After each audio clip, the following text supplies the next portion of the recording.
ভাইরে, যারা কমেন্টে নীতি নৈতিকতার খই ফুটাচ্ছেন তাদের কাছে আমার একটা ছোট্ট প্রশ্ন। শাকিব খান কি উত্তরা সেন্টার পয়েন্টে কেয়ামুর লাইল পড়তে গিয়েছিলেন? না তো। গিয়েছিলেন নিজের সিনেমার প্রিমিয়ারে। সিনেমার নায়ক নায়িকা কি সেখানে রোবটের মতো 10 হাত দূরে দাঁড়িয়ে হাত জোর করে কথা বলবে? আরে বাবা, এটা শোবিজ ইন্ডাস্ট্রি। এখানে প্রফেশনাল খাতিরে কাঁধে হাত রাখা বা একটু ক্লোজলি দাঁড়ানোটা ডাল ভাত। আপনাদের কাছে মনে হচ্ছে মহাভারত অশুদ্ধ হয়ে গেছে। আর যারা ওটা দেখে নিজেদের চোখকে অপবিত্র করেছেন তারা কি গঙ্গা জল দিয়ে চোখ ধুয়ে এসেছেন? আর আমাদের কিছু সাংবাদিক ভাইদের অবস্থা এমন যে শাকিব খান নিঃশ্বাস নিলেও তারা নিউজ করবে। ব্রেকিং নিউজ, শাকিব খানের ফুসফুসে অক্সিজেন প্রবেশ। নিউজ করার মতো কি দেশে আর কোনো ইস্যু নেই? ফারিনের কাঁধে হাত রাখাটা কি দেশের ডিজিপি কমিয়ে দিচ্ছে? স্রেফ কয়েকটা ভিউয়ার, কয়েকটা কমেন্টের আশায় একটা মানুষের চরিত্র নিয়ে যারা চিনিমিনি খেলছেন তাদের সাংবাদিকতা আসলে হলুদ না, ওটা একেবারে পচা বেগুনি কালার হয়ে গেছে।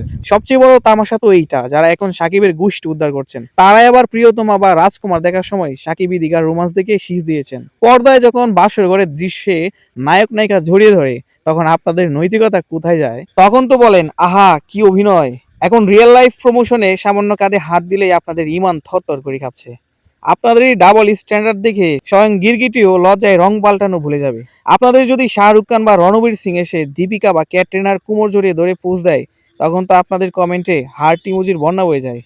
তখন সেটা হয় ইন্টারন্যাশনাল ক্লাস। আর আমাদের দেশের মেগাস্টার শাকিব খান একটু ফ্রেন্ডলি টাচ করলেই সেটা হয়ে যায় চরিত্রহীনতা। পাশের দেশের নায়ক করলে সেটা আর্ট, আর নিজের দেশের নায়ক করলে সেটা অপরাধ। আপনাদের এই বিদেশি প্রীতি আর দেশি ঘৃণা দেখে মনে হয় আপনাদের মগজে আসলে জং ধরে গেছে। আরে ভাই, একটা ভিডিও ক্লিপ দেখিয়ে জাজ করে ফেললেন?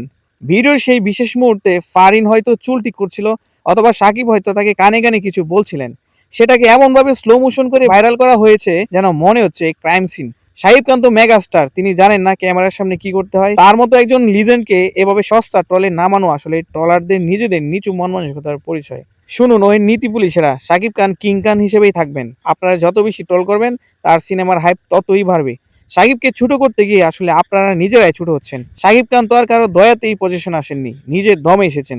তাই কিবোর্ডে আঙুল না আছে, বরং সিনেমার টিকিট কেটে সিনেমাটা দেখুন, অন্তত দেশের ইন্ডাস্ট্রিটা বাঁচবে। আর যারা সাকিব ছাড়ার লোক না বলছেন, হ্যাঁ ভাই, ঠিক তো, মেগাস্টার সে কেন মাঠ ছাড়বেন? মাঠ তো আপনাদের মতো ভিউ শিকারীদের জন্য না, মাঠ হলো লায়নদের জন্য।